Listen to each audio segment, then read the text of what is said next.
இவர்களோடு பல காலங்கள் பயணித்த காரணத்தினால்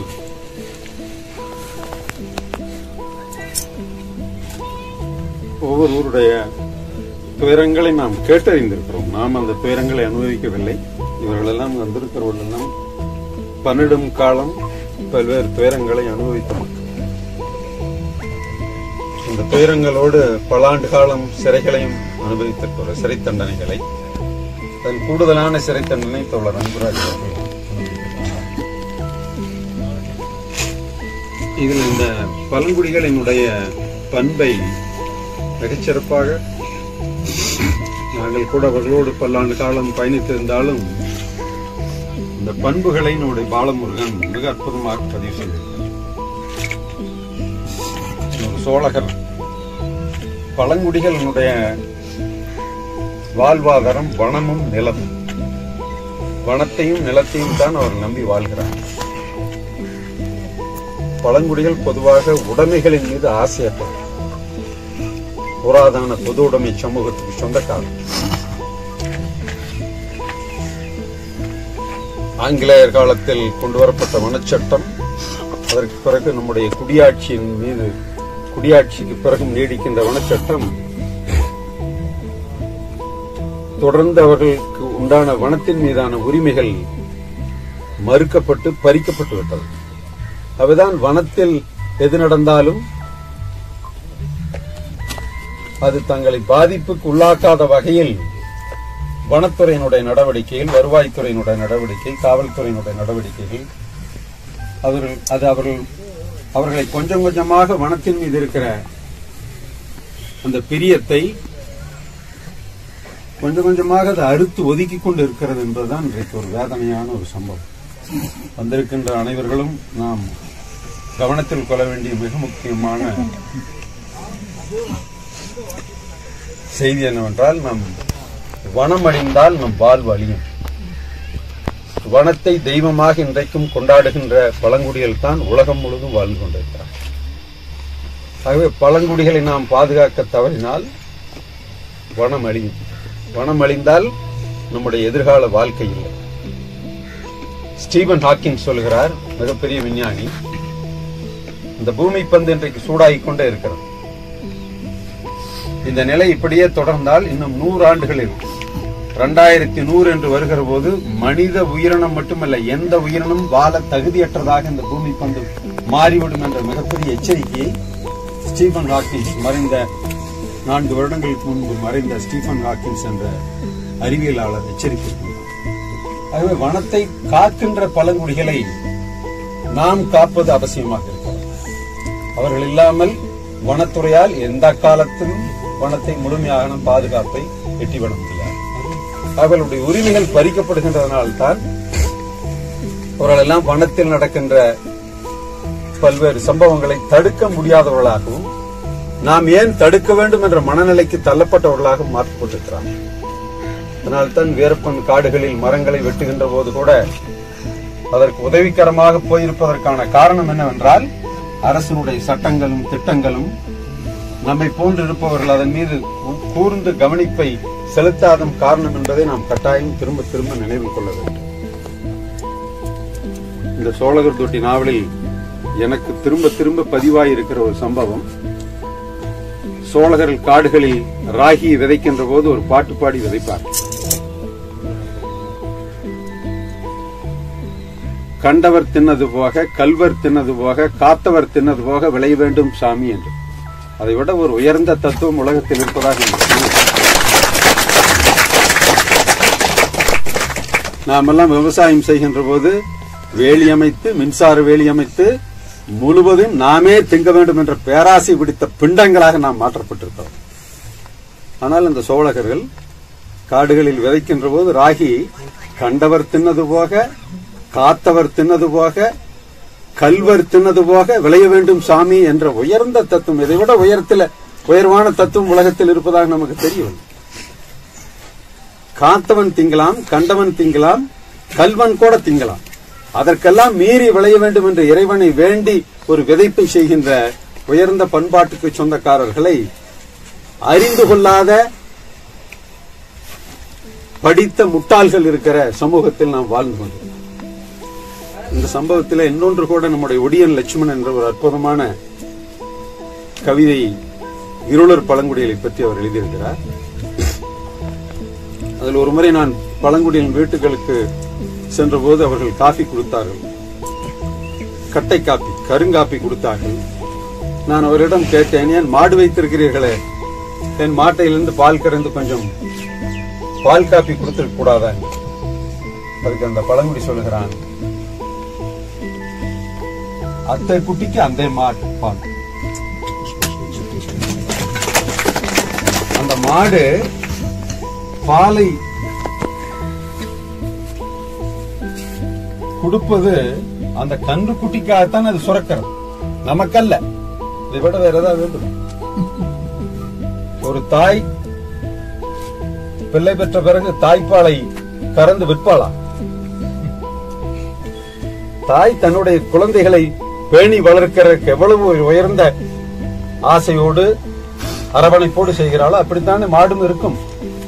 அந்த பாலை நாம் கறக்கலாமா என்று கேட்கிற ஒரு பழங்குடி எங்கே, நாம் எங்கே? 4 தமர்களிலும் சுண்ட கறந்து முடியவில்லைட்ட எச்சை தொட்டு கூட தமரில் இருக்கிற பாலை பூரா கறந்து குடிக்கிற பாவிகள் நாம். கன்றுக்குட்டிகளை பல மாடுகளில் பார்க்கிறோம். மாடு யானை போல இருக்கு, ஆனால் கன்றுக்குட்டி ஆட்டுக்குட்டியை போல இருக்கு. எங்கே மாட்டுக்கன்று என்று கேட்டால் இதுதான் என்று காண்பிப்பார். எப்படி அது சிரித்து விட்டது? பாலை கொடுக்காவிட்டால் என்ன?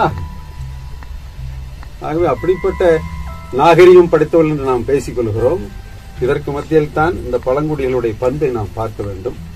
அந்த வகையில் அதை சொன்னால் நீட்டிக்கொண்டே போகலாம். இவர்கள் இன்றைக்கு நிலங்களில் விட்டு அப்புறப்படுத்தப்படுகிறார்கள், நிலங்கள் பறிக்கப்படுகிறது. சீர்காடு என்பது அதுதான்.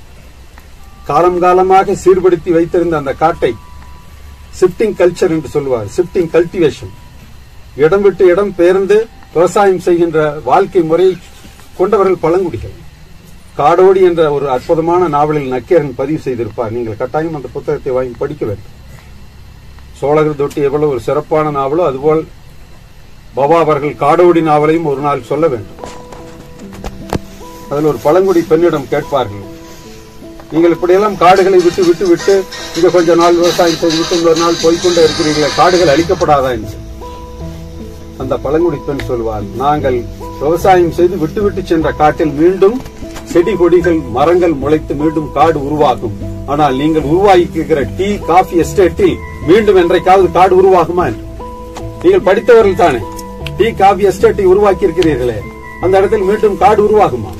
ஆயிரக்கணக்கான ஏக்கரை பிரிட்டிஷ்காரன் காலத்தில் புல்வெளிகளாக இருந்ததை எல்லாம் பார்த்தால்தான் மழைநீரை சேமித்து வைத்து சிற்றோடைகளாக கொடுக்கிற புல்வெளிகளை அழித்து பிரிட்டிஷ்காரனுக்கு புல்வெளி எதற்கு வேஸ்டா கிடக்குது, ஆகவே அதில் எல்லாம் டீ காஃபி எஸ்டேட் என்று உருவாக்கினார். படித்தவர்கள் நீங்கள் செய்த தவறை நாங்கள் செய்தோமா என்று அந்த பழங்குடி பெண் கேட்கிறார். பழங்குடிகளிடம் நாம் கற்றுக்கொள்வது ஏராளமாக இருக்கிறது. அப்படிப்பட்ட செய்திகளை நம்முடைய பாலமுருகன் பதிவு செய்திருப்பு உண்மையாகவே நாம் அனைவரும் நன்றி கடன் பட்டிருக்கிறோம்.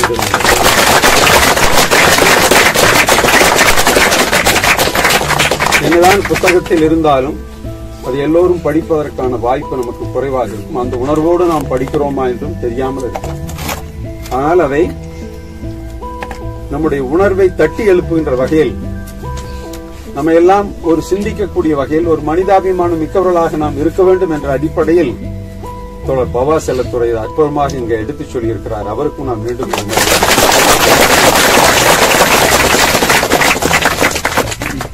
அவரை அப்படி தொடர்ந்து பயணிப்பதற்கும் அவரை பாதுகாத்து கொண்டு செல்வதற்கும் பல்வேறு வகைகளில் அவரும் ஒரு கதை சொல்லியாக இருக்கிற தோழர் சைலஜா அவர்களுக்கும் நாம் நன்றி சொல்கிறோம். இந்த நேரத்தில் பாலமுருகனுடைய குடும்பத்தினர் வந்திருக்கிறார்கள். அவரும் ஒரு பெரிய போராட்டத்திலிருந்துதான் தன்னுடைய குடும்பத்திலிருந்தெல்லாம் இப்படி கதைகளை உருவாக்கி தான் ஒரு மனித உரிமை போராளியாகவும் வளர்ந்திருக்கிறார். அவருடைய குடும்பத்தை சார்ந்தவர்களுக்கும் அவர் தந்தை இங்கே இருக்கிறார். தந்தைக்கும் நாம் கட்டாயம் நாம் நன்றி சொல்கிறோம்.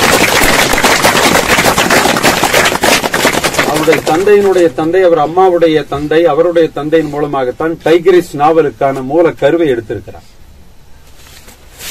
அவருடைய முப்பாட்டன் அந்த முதல் உலகப் போரில் சம்பந்தப்பட்டிருக்கிறார். அவரிடமிருந்து சேகரித்த செய்திகளை வைத்துத்தான் இந்த முதல் உலகப் போர் 1917 18 வரையில் நடந்திருக்கிற சம்பவங்களை தொகுத்து டைகரிஸ் நாவல் வந்திருக்கிறார்.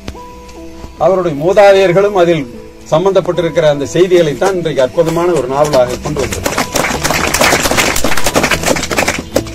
அதுபோல் தோழர் அன்புராஜ் ஒரு என்சைக்ளோபீடியா. கத்திக் கொண்டிருக்கிற பறவையை இங்கிருந்து கத்தினால் திருப்பி கத்துமர். வீரப்பன் ஒரு வகையில் ஒரு கிரிமினல், அதில் எந்த மாற்றமும் இல்லை. ஆனால் அவன் காப்பாற்றப்பட்டிருக்க வேண்டும் என்ற கருத்தை நான் ஆழமாக உணர்கிறேன். காடுகளை முழுமையாக உணர்ந்து கொண்ட ஒரு மனிதன். கிரிமினல் இன்றைக்கு இருக்கிற பிரதமரை போல, உள்துறை அமைச்சரை போல வேற கிரிமினல்கள்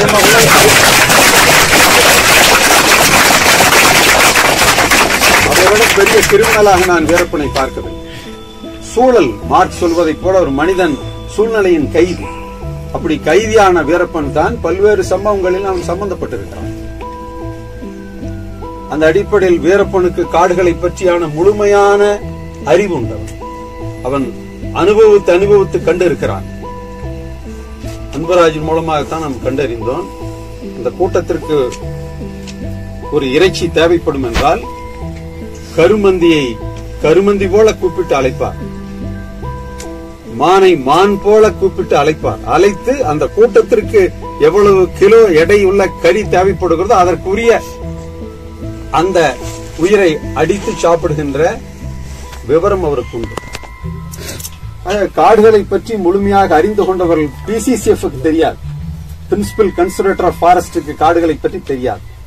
நாங்கள் பழங்குடிகளோடு பேசிக்கொண்டு இருக்கிற போது, காடுகளுக்குள்ளே அவர்களோடு செல்லுகின்ற போது திடீரென்று போக வேண்டாம், அத்தோடு நின்று விடுங்கள் என்பார்கள். ஏன்? அங்கே யானை இருக்கிறது.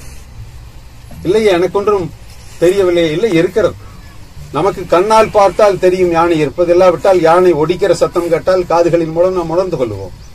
ஆனால் பழங்குடி சொல்கிறான், இல்லை அங்க நான் சொல்லுகிறேன், இல்லை இல்லை இருக்குது ஐயா. எங்க இருக்கிறது? அதான் அங்க இருக்குது. எப்படி தெரியும்? வாசம் அடிக்கிறது. மூக்கால் உணர்கிறாள். நமக்கு மூக்கு பிரியாணி வாசம் வேணால் தெரியும், நமக்கு அந்த வாசம் தெரியாது. ஆகவே அந்த போன்ற பல்வேறு பழங்குடிகளை எடுக்கிற அறிவை போல பல மடங்கு அறிவை வீரப்பனும் சேகரித்து வைத்திருக்கிறார். ஆகவே அவரை பாதுகாத்திருந்தால் ஒரு கால் நம்முடைய கானகத்துக்கு ஒரு பெரும் பலன் கிடைத்திருக்கும் என்று நான் நம்புகிறேன். அதை பாதுகாக்க தவறியதில் பலருக்கும் பல்வேறு பங்கு உண்டு. பாதுகாத்து விட்டால் எங்கே தங்களுடைய திருட்டு அம்பலமாகி விடுமோ என்று பலர் நினைக்கிறார். தோழர் தாப்பாண்டியன் அடிக்கடி கேட்பார், சந்தன கடத்தல் வீரப்பன் சந்தன மரத்தை வெட்டினான், அது எப்படி செக் போஸ்டை சாண்டி துறைமுகம் போய் விமானத்தில் ஏறி வெளிநாட்டு போகியது? அது யாரால் போகப்பட்டது? எப்படி போனது? அதற்கு யார் துணை புரிந்தார்கள் தெரியுமா? அவர்கள் யாரால் பிடித்திருக்கிறார்களா? இவர்களை எல்லாம் தண்டித்திருக்கிறார்கள்.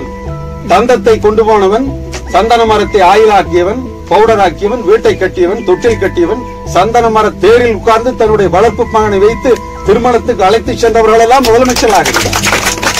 அதற்கு அந்த கொடிய தேவாரம் துப்பாக்கியோடு பாதுகாப்பு கொடுத்தான். கேவலமான நாடு. சரி, அதெல்லாம் ஒரு பக்கம். நாம் இந்த பழங்குடிகளுக்கு வருவோம். சோழகர் தொட்டி, இதில் துப்பாக்கி சித்தன் என்று சொல்லக்கூடியவர் தான் இவர்தான் சிவனார்.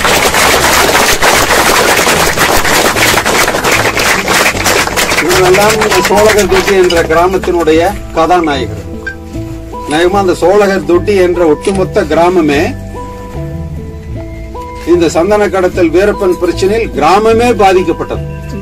யாரை வேண்டுமானாலும் எப்பொழுது வேண்டுமானாலும் அழைத்து சென்று கடுமையான சித்திரவதைக்குள்ளாக்குவார்.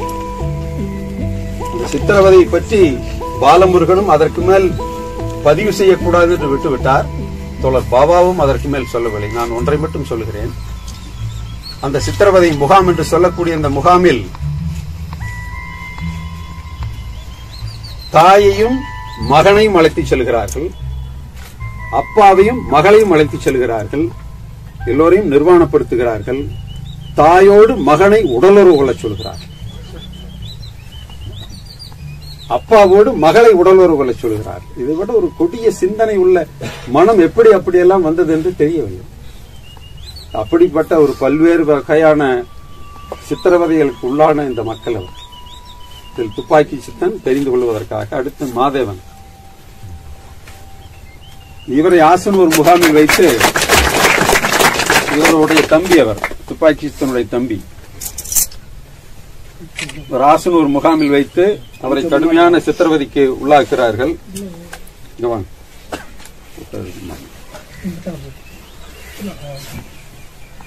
இவரை சட்டவிரோத முகாமில் அடைத்து வைத்திருக்கிறார்கள் என்று நாங்கள் அந்த முகாமில் போய் அந்த சம்பந்தப்பட்ட அதிரடிப்படை அதிகாரிகளை எல்லாம் பார்த்து கேட்கிறோம்.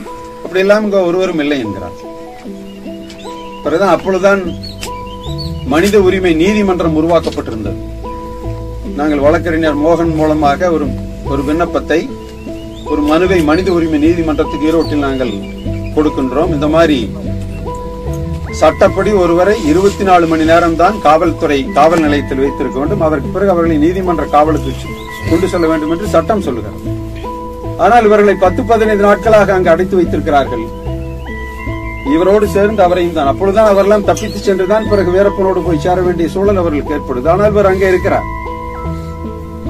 மனித உரிமை நீதிமன்றத்தில் ஈரோட்டில் நாங்கள் புகார் கொடுக்கிறோம், மனு கொடுக்கிறோம். நீதிபதி அந்த மனுவை பெற்றுக்கொண்டு மனித உரிமை சட்டம் இருக்கிறது, ஆனால் அதை நடைமுறைப்படுத்துவதற்கான விதிகள் இல்லை, ரூல்ஸ் இல்லை. ஆக்ட் இருக்கிறது, ரூல்ஸ் இல்லை. ஆகவே அந்த மனுவை நாங்கள் ஏற்றுக்கொள்ள முடியாது என்று திருப்பி கொடுத்து விடுகிறோம். பிறகு பாலமுருகன் முயற்சியில் தான் அந்த மனு மீண்டும் VR கிருஷ்ணகிரிக்கு முன்னாள் உச்சநீதிமன்ற நீதிபதிக்கு அனுப்பப்படுகிறது.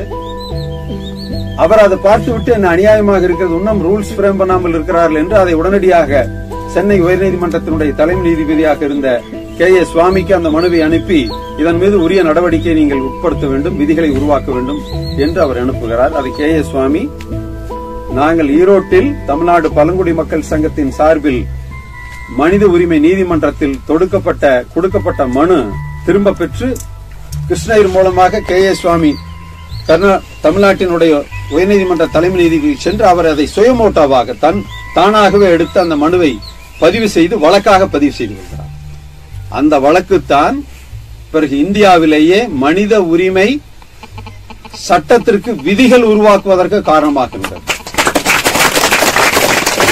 அந்த வழக்கில் வாதாடுவதற்காக பழங்குடி மக்கள் சங்கத்தின் சார்பில் எங்களுடைய மனுவை வைத்து வாதாடுவதற்காக அன்றைக்கு மக்கள் சிவில் உரிமை கழகத்தினுடைய தேசிய தலைவராக இருந்த தோழர் கண்ணபிரான் அவர்கள் ஆந்திரா ஹைதராபாத்திலிருந்து வந்திருந்தார். அவர்தான் ஒரு 6 மாத காலம் அந்த வழக்கை நடத்தினார். இந்தியாவினுடைய பல்வேறு பகுதிகளிலிருந்தும் பல வழக்கறிஞர்களும் இந்த மனித உரிமை சட்டத்திற்கு விதிகள் எப்படி உருவாக்கப்பட வேண்டும் என்று தங்களுடைய ஆலோசனைகள் எல்லாம் முன்வைத்தார்கள். பிறகுதான் அந்த மனித உரிமை நீதிமன்றம் செயல்படுவதற்கான மனித உரிமை சட்டத்திற்கான விதிகள் உருவாக்கப்பட்டது மாதேவனுடைய பெட்டிஷன். ஆனால் இந்த சோழகர் தொட்டி இப்படி பல்வேறு வடிவங்களில் இந்தியாவில் பல்வேறு செயல்பாடுகளுக்கு காரணமாக இருக்கிறது என்பதை நாம் கவனத்தில் கொள்ள வேண்டும். ஆகவே சோழகர் தொட்டி என்ற நாவலுக்கு பின்னால் பல செய்திகள் இருக்கிறது. இவருடைய தம்பி சிவா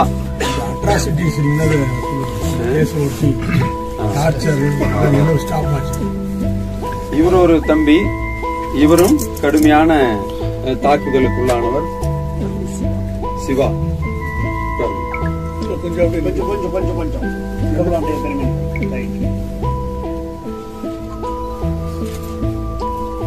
இவருடைய தங்கை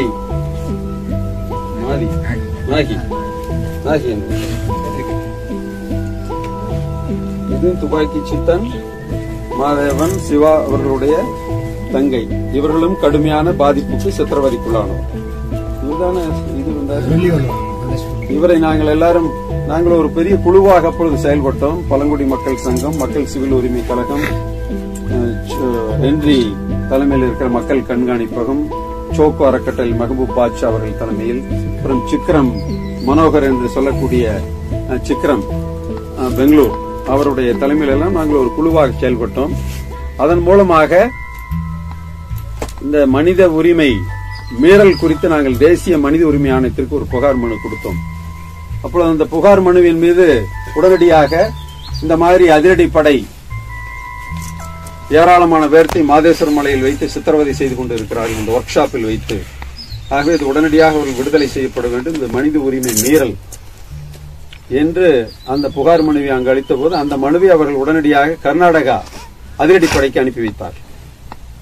கர்நாடக அதிரடிப்படையிலிருந்து எங்களுக்கு மீண்டும் பதில் வந்தது.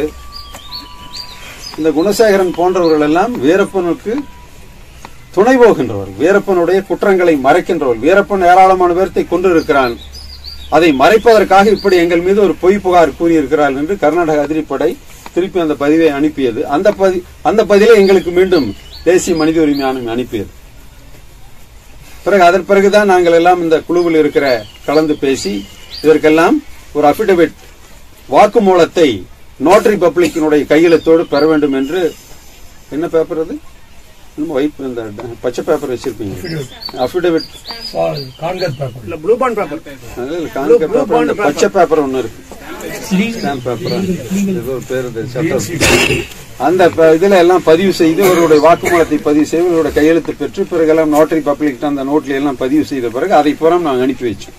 அதுக்கு பிறகுதான் தேசிய மனித உரிமை ஆணையம் இது குறித்து ஒரு விசாரணை குழுவை நியமித்தது. நீதிபதி சதாசிவா என்ற கர்நாடகா ஓய்வு பெற்ற நீதிபதி, பிறகு அந்த நரசிம்மன் என்ற சிபிஐயினுடைய முன்னாள் இயக்குனர், காவல்துறையில் ஒருவர், நீதித்துறையில் ஒருவர், இவர்கள் 2 பேரையும் இணைத்து ஒரு நீதி விசாரணை குழுவை அனுப்பியது.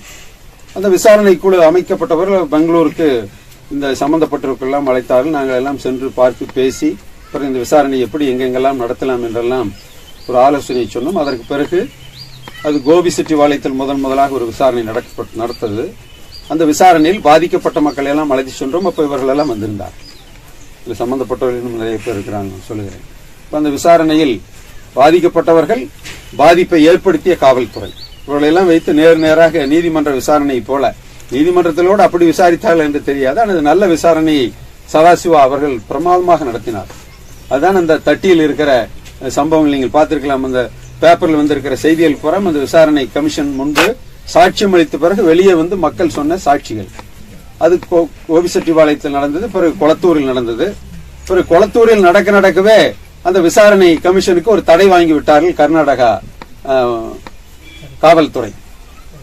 என்ன, தேசிய மனித உரிமை ஆணையத்திற்கு மனித உரிமை மீறல் சம்பந்தமாக 1 வருடத்திற்குள் நடந்திருந்தால் மட்டும்தான் அதை விசாரணை நடத்த வேண்டும். இதெல்லாம் 93, 96 நடந்தது. இப்பொழுது 2000 நீங்கள் வந்து தேசிய மனித உரிமை ஆணையம் விசாரிப்பதற்கு அதற்கு எந்த தகுதியும் இல்லை என்று பிறகு அதுக்கு தடை கொடுத்து விட்டார். பிறகு விசாரணை குழு விசாரணையை நிறுத்திவிட்டது. அந்த சமயத்தில் தான் வீரப்பன் ஒரு நல்ல வேளை ராஜ்குமாரை கடத்தி வைத்திருந்தார். அப்பொழுது வீரப்பன் ஒரு டிமாண்ட் வைத்திருந்தார். இந்த விசாரணை குழுவுக்கு போடப்பட்டிருக்கிற தடையை நீக்க வேண்டும், இந்த அதிரடிப்படையால் பாதிக்கப்பட்டிருந்த ஏராளமான மக்களுக்கு அரசு நிவாரணம் கொடுக்க வேண்டும், அப்புறம் காவிரி நீர் விட வேண்டும் என்ற பல்வேறு நிறைய ஒரு 10-15 டிமாண்ட்ஸ் வச்சிருந்தார். அதுல முக்கியமான அது மாதிரி நிறைய டிமாண்ட்ஸ் வச்சிருந்தார். அப்புறம் தமிழ் ஆர்வலர்கள் அவர் கூட இருந்தார்கள், அதையெல்லாம் வைத்த இந்த முக்கியமான இந்த 2 விஷயம் ராஜ்குமாரை கடத்த வேண்டும் என்பதற்காக உடனடியாக கர்நாடக உயர்நீதிமன்றம் போட்டிருந்த தடையை உடனே நீக்கியது. நீதிமன்றம் எல்லாம் எப்படி செயல்படுகிறது பாருங்க. நம்முடைய நீதிமன்றத்தினுடைய யோகியதை இதிலிருந்தெல்லாம் நாம் தெரிஞ்சுக்கலாம். நீதிபதிகள் இன்றைக்கும் இந்த அருண் கோகாயா, அவர் என்ன கோகாய் காக்காய் தஞ்சன் கோகாய், நான் பேசிட்டே இருந்தா நீட்டிச்சுட்டு போக நான் சுருக்கமா முடிச்சு. அவங்க எல்லாம் பெரிய உச்ச நீதிமன்ற நீதிபதிகள் எல்லாம் வெளியே வந்தெல்லாம் உச்ச நீதிமன்றம் இன்றைக்கு காப்பாற்றப்பட வேண்டும் என்றால் மக்கள் தான் காப்பாற்றப்பட வேண்டும், உச்ச நீதிமன்றம் வேறொரு பாதையில் போய்கொண்டிருக்கிறது என்றெல்லாம் புகார் கொடுத்தால் பிறகு அந்த இவர்களை எப்படியெல்லாம் மாறினார்கள். அந்த தடை நீக்கப்பட்டது. வீரப்பன் சொன்ன பாதிக்கப்பட்டவர்களுக்கு நிவாரணம் என்பதை உள்துறை செயலாளர் அன்றைக்கு சாந்தாசியலா நாயருங்க, தமிழ்நாட்டினுடைய உள்துறை செயலாளர், அதே போல கர்நாடகாவினுடைய உள்துறை செயலாளர் 2 பேரும் கையொப்பமிட்டு தமிழ்நாடு 5 கோடி, கர்நாடகா 5 கோடி ஸ்பெஷல் ஃபண்ட், ஸ்பெஷல் அக்கௌண்ட்டுக்கு அனுப்பியாச்சு என்று அந்த அக்கௌண்ட் நம்பர் எல்லாம் போட்டு ஒரு கடிதத்தை 2 உள்துறை செயலாளரும் கையெழுத்திட்டு வீரப்பனுக்கு தூதுவர்கள் மூலம் அனுப்புகிறார். ராஜ்குமார் விடுதலைக்கு வீரப்பன் வைத்த டிமாண்டின் அடிப்படையில் 5 கோடி ஒதுக்கப்பட்டது. அது பிற விசாரணை குழு, அது நேற்று கூட நாம் பேசினோம். அந்த சதாசிவ விசாரணை குழு முடிந்து அது ரிப்போர்ட் அனுப்பி அது பிறகு வெளியிடாமல் இருந்து அப்பதான் நாங்க இவங்களை எல்லாம் கூட்டிட்டு டெல்லி போய் பிரதமர் மன்மோகன் சிங், உள்துறை அமைச்சர் சிவராஜ் பட்டேல், அப்பொழுது NHRC சேர்பர்சனாக இருந்த நீதிபதி ஆனந்த் இவர்கள் எல்லாம் சந்தித்து பேசி ஏன் இந்த ரிப்போர்ட்டை இன்னும் நீங்க வெளியிடாமல் இருக்கிறீங்களா என்ற நிர்பந்தத்தை கொடுத்தும் அதற்கு பிறகு அது வெளியிடப்பட்டது. அதில் தான் தெரியும். அப்பொழுது கூட ஆனந்த் வெளியிடப்படவில்லை. இன்றைக்கும் போற்றத்தக்க ஒரு மனிதர் நீதிபதி சிவராஜ் பட்டேல், நாம் இன்றைக்கும் நினைவு கூறத்தக்க ஒரு சிறப்பான நீதிபதி. அவர்தான் ஒரு தற்காலிக தலைவராக ஆனந்த் ரிட்டையர் ஆன பிறகு தேசிய மனித உரிமை ஆணையத்தினுடைய தலைவராக வந்தார். அவர் வந்தபோதுதான் அவரிடம் முறையிட்ட போது நான் உடனடியாக இதற்கு தீர்வு காணுகிறேன் என்று 2 மாநில அரசுகளுக்கும் உடனடியாக நோட்டீஸ் கொடுத்து நீங்கள் இதன் மீது உரிய பதிலை கொடுக்கவில்லை, கொடுக்காவிட்டால் நாங்களே இதை வெளியிடுவோம் என்று. பிறகு அவர்கள் எல்லாம் பேசிய பிறகு அந்த தேசிய மனித உரிமை ஆணையம் நீதிபதி சதாசிவா விசாரணை குழு என்ன விசாரித்து ரிப்போர்ட் அறிக்கை கொடுத்தார்கள். அந்த அறிக்கையை வெளியிட்டார்கள். அந்த அறிக்கையில் தான் தெளிவாக சொல்லப்பட்டிருக்கிறது, பாலியல் துன்புறுத்தலுக்கு பெண்கள் உள்ளாக்கப்பட்டிருக்கிறார், பாலியல் பலாத்காரம் நடந்திருக்கிறது, சுட்டு கொல்லப்பட்டிருக்கிறார், ஃபேக் என்கவுண்டர் போலி மோதல் என்ற பெயரில் சுட்டு பல பேரை கொன்றிருக்கிறார். பல பேர் இவர்களுடைய நடவடிக்கையால் பைத்தியம் பிடித்திருக்கிறார். ஷாக் ட்ரீட்மெண்ட் என்ற டைனமோ கரண்ட் தோழர் பவா அவர்கள் குறிப்பிட்டார்கள். இந்த டைனமோ அங்கங்க பாறைகளை எல்லாம் வெடி வைப்பதற்கு வேட்டு உள்ள தோட்டாவை சொருகி வச்சு உயர வச்சு ஒரு டைனமோ வச்சு வெளியில் சுத்துவாங்க. அது சுத்தினா டமால் என்று அந்த வேட்டெல்லாம் வெடி. அது போன்ற ஒரு டைனமோ வச்சுதான் கரண்ட் ஷாக் கொடுக்கிறது. மெகர் பாக்ஸ் அதைத்தான் ஒர்க் ஷாப் என்று குறிப்பிடுறது. அந்த பிறப்புறுப்புகள் எல்லாம் வச்சு மார்பு நிப்பிள்ஸ்ல வைக்கிறது, உதட்டுல வைக்கிறது, கண் சூட்டுல வைக்கிறது, மூக்குல வைக்கிறது, எங்கெல்லாம் மென்மையான பாகம் இருக்கிறதோ அங்கெல்லாம் வச்சு அந்த மெகர் பாக்ஸ்ல அந்த மின்சார ஷாக் கொடுப்பார். அதையெல்லாம் அவர் பதிவு செய்திருக்கிறார். மெகர் பாக்ஸ் வச்சு பிறப்புறுப்பில் மின்சாரத்தை கொடுத்திருக்கிறார்கள். கடுமையான சித்திரவதை செய்திருக்கிறார்கள். இல்லீகல் பிரிசன் என்று சொல்லக்கூடிய இல்லீகல் சட்டவிரோத முகாம்களில் அடைத்து பல மாதங்கள் வைத்திருக்கிறார்கள் என்பதையெல்லாம் அதில் பதிவு செய்திருக்கிறார். இந்த மக்களுடைய நிலங்களை விட்டெல்லாம் அவர்கள் வெளியேற்றப்பட்டிருக்கிறார்கள். இவர்களுடைய சொத்துக்கள் சூறையாடப்பட்டிருக்கிறது என்பதெல்லாம் தேசிய மனித உரிமை ஆணையம் வெளியிட்டிருக்கின்ற அறிக்கையில் இருக்கிறது. அநேகமா இந்தியாவில் இது போன்ற ஒரு காவல்துறையினுடைய நடவடிக்கை இப்படி அப்பட்டமாக வெளியிட்ட அறிக்கை எதுவும் இருக்காதுன்னு நினைக்கிறேன். அதற்கு இவர்கள் எல்லாம் பாதித்த பிறகுதான், இப்படி சுதந்திர போராட்டத்தில் பல பேர் செத்த பிறகு, உத்தரப்பிரதேசத்தில் ஒரு 8 பேர் விவசாயிகள் மீது காரேறி முதித்த பிறகு, கொன்ற பிறகுதான் சில செய்திகள் வெளிச்சத்துக்கு வருது. அதுபோல் இவளெல்லாம் பாதிக்கப்பட்ட பிறகுதான் தேசிய மனித உரிமை ஆணையத்தினுடைய செயல்பாடு, அப்படி ஒரு மனித உரிமை ஆணையம் இருக்கிறது என்று இந்தியாவுக்கு தெரியக்கூடிய வகையில் அமைந்திருக்கிறது. அது ஒரு பக்கம். அதற்கு பிறகுதான் இந்த காவல்துறையினுடைய நடவடிக்கையில் அத்துமீறல் எல்லாம் தடுத்து நிறுத்தப்பட்டிருக்கிறது. ஆகவே தடுத்து நிறுத்தப்பட்டிருக்கிறது என்பதே ஒரு மகிழ்ச்சி. ஆனாலும் அந்த பாதிப்பை ஏற்படுத்தியவர்கள் மீது இன்றைக்கும் நாம் எந்த நடவடிக்கையும் எடுக்க முடியவில்லை. தேசிய மனித உரிமை ஆணையம் சொன்னது, நாங்கள் ஒரு சிபாரிசு செய்கின்ற குழுக்கள் தான், நாங்கள் ஒன்னும் கான்ஸ்டிடியூஷன் அத்தாரிட்டி அல்ல, நாங்களாகவே முடிவெடுத்து தண்டனை கொடுக்கக்கூடிய அதிகாரம் எங்களிடம் இல்லை. ஆகவே பாதிப்பை ஏற்படுத்தியவர்கள் மீது மாநில சம்பந்தப்பட்ட தமிழ்நாடும் கர்நாடக அரசும் தான் நடவடிக்கை எடுக்க வேண்டும் என்றது. இன்றைக்கு வரையிலும் அந்த பாதிப்பை ஏற்படுத்திய காவல்துறை மீது எந்த நடவடிக்கையும் எடுக்கப்படவில்லை. இதெல்லாம் நாம் கவனத்தில் கொள்ள வேண்டும். தேசிய மனித உரிமை ஆணையம் அவர்கள் சிபாரிசு செய்தார்கள். நாங்கள் இங்கு அரசிடம் வலியுறுத்தினோம். அது தமிழ்நாட்டுக்குள் நடந்த வனத்துறை சம்பந்தப்பட்ட விஷயம். இது ஒரு சந்தன கடத்தல் வீரப்பன் என்ற ஒரு கொள்ளைக்காரனை பிடிப்பதற்காக போன போது அவன் நிறைய பேர்த்த சுட்டு கொண்டு போட்டான் அப்படின்னு சொல்லி காவல்துறைக்கு சாதகமாக தான் அரசு இருந்தது. இது நிகழ் நீதிமன்றத்திற்கு வழக்கு போட்டா வருமே என்னமோ தெரியல. ஆனால் இந்த நீதிமன்றத்தை நம்பி நாங்கள் போக முடியாமல் நிறுத்திட்டோம். அதுல அது ஒரு செய்யப்பட வேண்டிய ஒரு சமாச்சாரம். இது அதை பொறுத்தவரை இதுல சம்பந்தப்பட்டிருக்கிற இந்த சோழகர் தொட்டியிலிருந்து குலமாதன் எந்திரிங்க, இவரும் அந்த சோழகர் தொட்டியில் பாதிக்கப்பட்டிருக்கிற ஒரு இவங்கெல்லாம் பாருங்க, ரொம்ப தடகாத்திரமான ஆட்கள். குலமாதன் வீரப்பன் கடத்தி இவங்க எல்லாம் சந்தன கட்டை எடுத்துட்டு போய் இன்னைக்கெல்லாம் கோடீஸ்வரர்களாக பாருங்க இப்படி எல்லாம் இருக்கிறாங்க. இந்த கோடீஸ்வர மகான்களை மீதுதான் நடவடிக்கை பாருங்க. இது அநேகமா இவங்க ஒரு 3-4 பேர் தான் வந்திருக்கிறாங்க. அவங்களுடைய பையன் சின்ன சிறுவனாக இருந்த சிறைச்சாலையில் இருந்த பையன் பேர் என்ன மறந்துட்டேன், ஜடையன். இவர்கள் எல்லாம் ஒரு இந்த சோழகர் தொட்டியினுடைய கதாநாயகர்கள். சிறு வயதிலேயே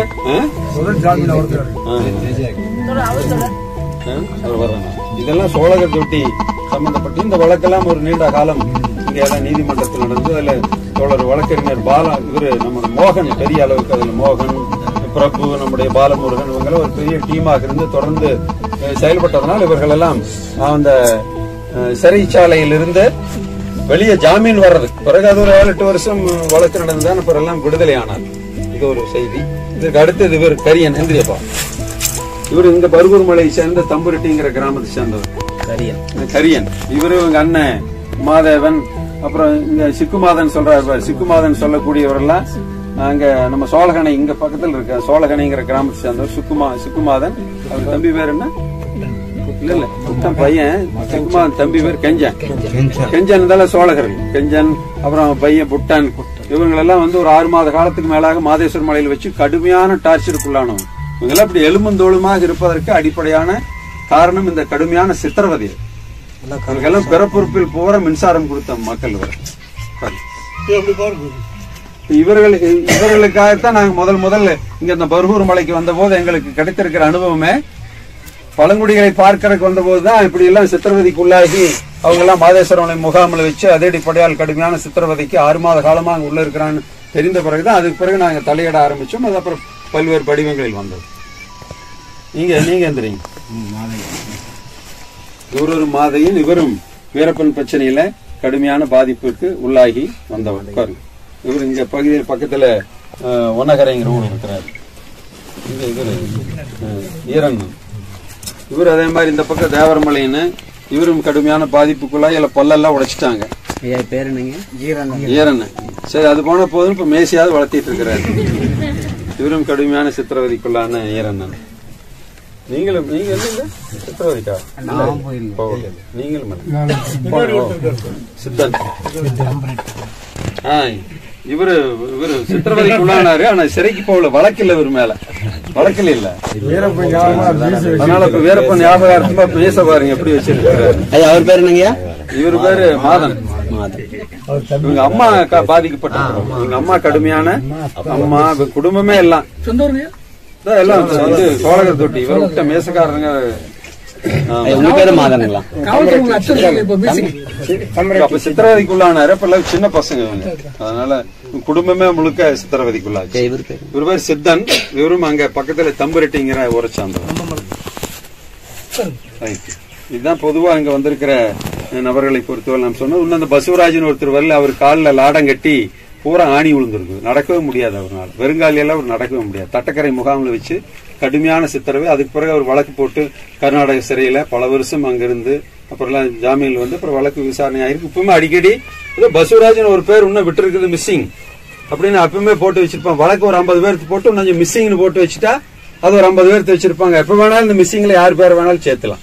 அப்படி இந்த பசுவராஜுக்கு அப்பப்போ பயம். இன்னும் இந்த தேவரம்பளைங்கிற ஊர்ல நிறைய பேர் எனக்கு எம்பார் அடிக்கடி சொல்லிட்டே இருக்கிறாங்க, கூட்டிட்டு போயிருவாங்களே என்னமோ. வீரப்பன் செத்து நம்பர் 1 அக்யூஸ்ட்னு சொல்லக்கூடிய அவர் செத்து 5 வருஷம் ஆயிப்போச்சு.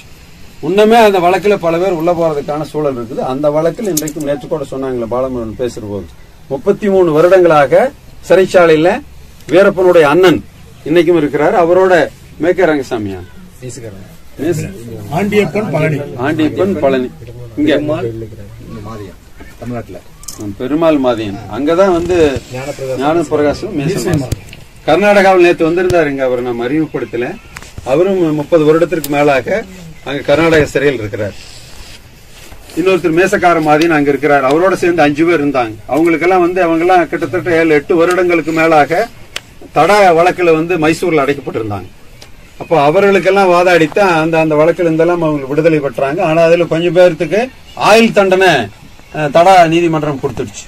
அதுல ஒரு 10 பேர் என்ன நினைக்கிறேன் 10 பேருக்கு ஆயுள் தண்டனை கொடுத்திருந்தாங்க. அதை எதிர்த்து உச்ச நீதிமன்றத்துக்கு போய் எல்லாத்தையும் விட்டுட்டீங்க, இந்த 10 பேருக்கு மட்டும் எதுக்கு ஆயுள் தண்டனைன்னு உச்சநீதிமன்றம் போனது. உச்சநீதிமன்றம் ரொம்ப சிறப்பாக செயல்பட்டு சொல்லிச்சு. ஒரு 5-6 பேருக்கு விடுதலை பண்ணிட்டு 5 பேருக்கு விடுதலை பண்ணிட்டு 5 பேருக்கு மரண தண்டனை கொடுத்துடுச்சு. ஆயுள் தண்டனையிலிருந்து நிவாரணம் வேணும்னு போனோம்னா அவங்களுக்கு மரண தண்டனையே கொடுத்துடுச்சு. அதுக்கு பிறகு டேட் எல்லாம் பிக்ஸ் பண்ணி போன பிறகு அப்புறம் வழக்கறிஞர் குழு மற்ற பல்வேறு அமைப்புகள் எல்லாம் தொடர்ந்து முறையிட்டு அதுல இந்த சதாசிவா கொஞ்சம் பாராட்டலாம். பல்வேறு கவர்னர் ஆயிட்டாருன்னா கூட அதுல ஒரு மனிதாபிமானத்தோட அந்த மரண தண்டனை ஆயுள் தண்டனையா மாத்தினார். அதுல அவர் 5 பேர் மைசூர் சிறையில் அவங்க இருந்தாங்க. அதுல 3 பேர் செத்து போயிட்டாங்க. இன்னும் 2 பேர் இருக்கிறாங்க.